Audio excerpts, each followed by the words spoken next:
Hello friends, welcome to RJ Adda 2.0. This is your friend Aziam and let's get ready for a motivational story in 1 minute.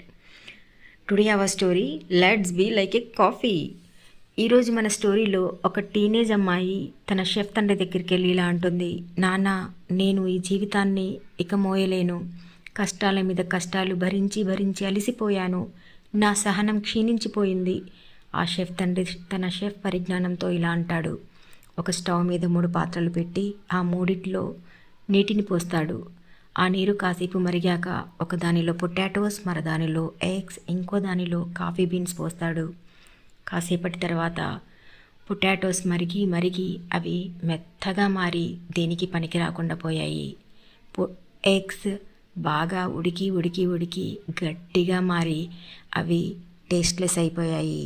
Coffee beans మాత్రం ఉడికి ఉడికి అవి రూపాంతరం చెంది కాఫీలాగా మారిపోయాయి. So friends, మన జీవితంలో కష్టాలు వస్తూనే ఉంటాయి. వాటిని అధిగమించి we should be like A coffee. Turn your difficulties into an opportunities. Thank you friends. Bye bye.